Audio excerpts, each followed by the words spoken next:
मैं बचपन से ही विनर्स की ओर, अचीवर्स की ओर, गो गेटर्स की ओर, जिन लोगों ने लाइफ में कुछ बड़ा किया, उनकी ओर मैं बहुत अट्रैक्ट हुआ करता था।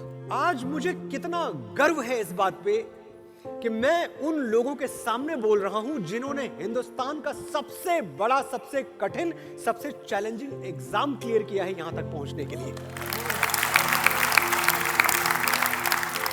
बहुत सिंपल जो चीजें होती है ना, वो हमें लगता है हम जानते हैं, क्योंकि ये वर्ड, ये टर्म, ये प्रोफेशन हम इतनी बार सुनते हैं कि हम इसकी गहराई में झांकना, इसकी गहराई में उतरना भूल जाते हैं। चार्टर्ड अकाउंटेंट, एक डेफिनेशन जो मेरी समझ में आती है, मैं आपको बता के, आपको दे के जाना चाहता हूं। मैं चाहता हूं आप नोट करके रखें और अपनी पहचान आज से यही बताएं कि जो बाती जला के दुनिया में उजाला करते हैं वो दिए कहलाते हैं, और जो अपनी जवानी जला के देश का खजाना भरते हैं वो सीए कहलाते हैं।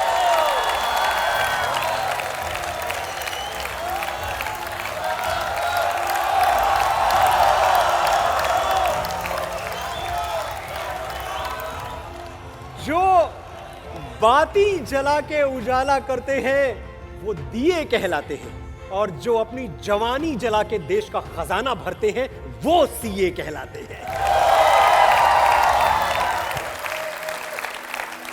देखिए, मैं बहुत बार जब सोचता हूं, जब मैं पैरेलल रख के देखता हूं, तो मुझे लगता है कि एक जो फौजी सरहद पे खड़ा हुआ है वो गन, ग्रेनेड और गट से देश के लिए लड़ता है, और एक सीए, आप लोग जो यहां बैठे हुए हैं, आप कलम, कागज और कैलकुलेटर से देश के लिए लड़ते हैं। यानी एक बात तय है कि आप भी एक तरह के फौजी हैं। आपके जिस्मों पे वर्दी नहीं है, लेकिन ये कहां लिखा हुआ है कि जिसने वर्दी नहीं पहनी वो देश के लिए लड़ नहीं सकता?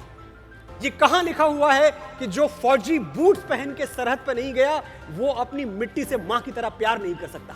जिस्मों पे वर्दी, न कंधे सितारे, न झंडे झुकेंगे जिक्र पे हमारे, पर जानिसारी की जब बात होगी आगे मिलेंगे कतारों में हम, तो क्या जमी पे रहे ना रहे मुस्कुराएंगे तारों में हम। वो बाग हंसता रहे हम जिसे हिंदुस्तान कहते हैं, दुनिया में हम ही अकेले हैं जो माटी को मां कहते हैं। अच्छा, इंग्लिश तो मैंने फिर भी, छोटे से गांव में मैं पैदा हुआ, पला बढ़ा, लेकिन मैंने वक्त के साथ इंग्लिश सीख ली। बहुत अच्छी लैंग्वेज है। जीएसटी मैं पिछले साल तक नहीं समझ पाया था। मेरे सीए से मैं, वो जब भी आता चेक्स भरवा के, मैंने कहा भाई ये कहां ले जा रहे हो? सर जीएसटी है। और मैं उससे हर बार कहता, भैया मुझे समझा तो दो कि ये जो मैं भर रहा हूं ये मैं भर क्या रहा हूं। एक दिन फ्रस्ट्रेट होकर उसने मुझसे बोला, सर आपको एक गाना गाते हुए मैंने कई बार सुना है। मैंने कहा कौन सा? जिहाले मिस्की मकुम बरंजिश बहारे हिजरा बेचारा दिल है। मैंने कहा हाँ, तो बोले सर बिना समझे वो गाना आप 25 साल से गा रहे हो, बिना समझे जीएसटी नहीं भर सकते? अरे इतना ईमानदार प्रधानमंत्री हमारे देश के पास है, मोदी जी गलत थोड़ी लेंगे। इस बात पे मैं टोटली कन्विंस हो गया। मुझे भी विश्वास है कि मोदी जी गलत थोड़ी लेंगे। एक बार हमारे प्रधानमंत्री जी के लिए तालियां बजाएं आप सब लोग। मैं कभी कभी सोचता हूं कि भगवान कृष्ण का भी प्यार अधूरा रह गया। आप तो खैर पढ़ते रहे, लिखते रहे, रात भर जागते रहे, आपके पास तो इश्क के लिए समय ही नहीं था, लेकिन जिसके पास समय था, जो बांसुरी बजाते रहे, जो रास रचाते रहे, उनका भी प्यार अधूरा रह गया। उनको राधा कभी मिली ही नहीं। लेकिन यह भी सच है कि भैया प्यार अधूरा ही ठीक है। कभी कभी ये बैलेंस शीट टैली ना हो ना, यही सही है। अच्छा, अधूरा प्यार क्या करता है? अधूरा प्यार जो है वो पहाड़ों पे जाता है, समंदर किनारे टहलता है, गजलें सुनता है, महफिलें जमाता है, और जो प्यार पूरा हो जाता है वो बाजार से धनिया खरीद रहा होता है। लेकिन साथियों, इसका मतलब ये नहीं है कि आप शादी न करें, आप प्यार न करें।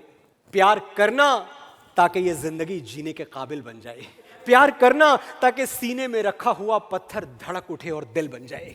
प्यार करना ताकि इंसान होने की शर्त पूरी कर सको। प्यार करना ताकि अधूरेपन से भरी हुई इस दुनिया में तुम पूर्णता के साथ मर सको। तो क्या जरूरी है इस जिंदगी में? सिर्फ रिश्ते। और रिश्तों की दुनिया में भी सबसे जरूरी कोई रिश्ता है, सबसे बड़ा कोई रिश्ता है, तो वो है मां का रिश्ता। जब कभी लाइफ में आपका आत्मविश्वास डोलने लगे कि जिंदगी यार वैसी नहीं रह गई, हम में वो बात नहीं रह गई जो कभी हुआ करती थी, इस चेहरे में वो नूर नहीं रहा, वो चमक नहीं रहा, तो घर के सारे शीशे उठा के फेंक दीजिएगा और खुद को मां की आंखों से देखिएगा। ये सब आईने झूठे हैं, ये सब शीशे फरेबी हैं। ये क्या जाने मैं दो बुझती हुई आंखों का सूरज हूं, चमकते चांद तारों को भी वो फीका बता देगी। मेरी मां से कभी पूछो मैं कितना खूबसूरत हूं। इसी मां के लिए हमें वक्त नहीं मिलता। ऐसा नहीं कि हम कोई खराब बच्चे हैं, हम अपनी मां से प्यार नहीं करते, हम बहुत प्यार करते हैं। लेकिन रिमाइंडर ये है कि वक्त निकालना हम भूल जाते हैं, क्योंकि बहुत चैलेंजेस है लाइफ में, बहुत भाग दौड़ है। हम मां से कहते हैं मां मैं तुझे प्यार तो बहुत करता हूं, बस तेरे लिए वक्त नहीं निकाल पाता। बड़ा आदमी बनना है ना मुझे, तो बहुत कुछ बर्दाश्त करना पड़ता है, बहुत कुछ सहना पड़ता है। तू समझ रही है ना? वो बेचारी क्या समझेगी और क्या बताएगी, इतने सारे शब्द कहां से लाएगी। मेरे पास, हमारे पास मां के लिए वक्त नहीं है, और एक दिन ऐसा होगा कि हमारे पास वक्त बहुत होगा, मां नहीं होगी। ये मैंने कहीं पढ़ा थोड़े दिनों पहले कि ये स्टडी है कि सबसे ज्यादा अगर दुनिया में किसी का फोन हम इग्नोर करते हैं तो मां का फोन इग्नोर करते हैं। अरे मां ठीक है, खाना खा लिया है, मां बच्चा थोड़ी हूं, टाइम पे आ जाऊंगा घर। मां बार बार फोन करती हो, बिजी हूं। सोचो क्या करोगे उस दिन जिस दिन ये फोन आना हमेशा के लिए बंद हो जाएगा। क्या करोगे जब अपनी फोन बुक से मां का नंबर हमेशा के लिए डिलीट करोगे ना? छाती फट जाएगी उस दिन। जब सूरज सर पे पिघलेगा तो याद करोगे कि मां से घना कोई दरख्त नहीं था। इस पछतावे के साथ कैसे जियोगे कि वो तुमसे बात करना चाहती थी और तुम्हारे पास वक्त नहीं था। I have to hug you sir. मैंने बहुत रुलाया आपको। She is watching over you, she is blessing you.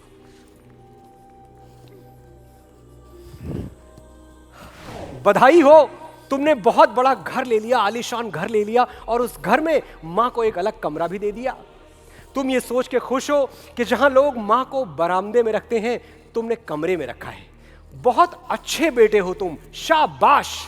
लेकिन ये बताओ उस कमरे में तुम कितनी बार जाते हो?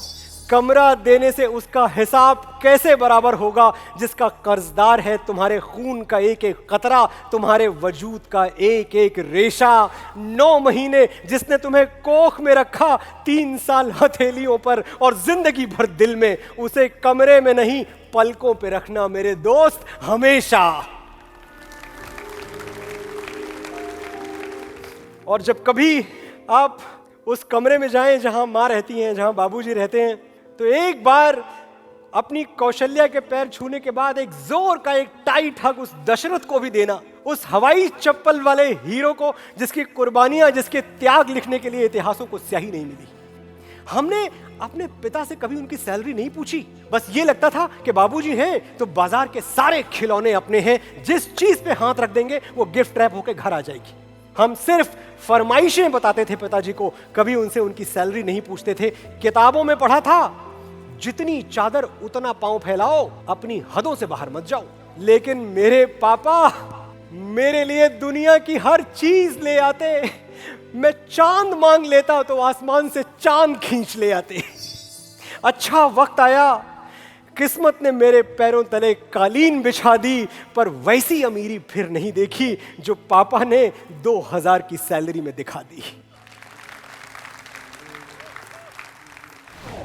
हम उस देश में हैं साथियों जहां हमारा बूढ़ा बाप हमारी ताकत है। बगल में खड़ा हो जाता है तो लगता है कोई हमारा बाल बांका नहीं कर सकता। हजारों मुश्किलों से लड़ रहा हूं मैं अकेला ही, दुआएं साथ हो जिसके उसे लश्कर नहीं लगता। मेरे बाबूजी बूढ़े हैं मगर अब भी ये आलम है, वो मेरे पास होते हैं तो मुझको डर नहीं लगता। और सचमुच मैं डरता नहीं, किसी आफत, किसी मुसीबत, किसी बला से नहीं डरता। मैं जानता हूं अगर मेरा वक्त बिगड़ जाएगा, अगर मेरे पैरों में दुख का कांटा गड़ जाएगा, तो कोई है जो मेरे लिए भगवान से भी लड़ जाएगा। जब तक वो झुर्रियों भरे हाथ मेरे सर पे हैं, मेरा गुरूर जिंदा है, मेरा रवाब जिंदा है। कयामत भी आ जाए तो मेरा क्या बिगाड़ेगी, अभी मेरा बाप जिंदा है। इसलिए पिता से जब भी मिलना, झुक के मिलना, क्योंकि वो आपकी जिंदगी का सबसे बड़ा आदमी है। मेरे बाबूजी जैसा आलीशान और कौन होगा, जो कुर्ते की फटी हुई जेब में हाथ डाल के बोले मेरे बेटे को जो चाहिए मिलेगा। उससे बड़ा धनवान और कौन होगा। और मां से जब भी मिलिएगा, अदब से मिलिएगा, झुक के मिलिएगा, क्योंकि आप उसके कर्जदार हैं। आप अपनी बैंक में लाखों करोड़ों भर लें, लेकिन जो सिक्के उसने आपकी नजर उतार के गंगा में फेंक दिए थे, वो आप उसे कभी नहीं लौटा पाएंगे। मां के आंचल से बड़ा आश्रय हमें परमात्मा भी नहीं दे सकता। धूप समय की लाख सताए, मुझ में हिम्मत बाकी है, मेरा सर ढकने को माई तेरी चूनर काफी है।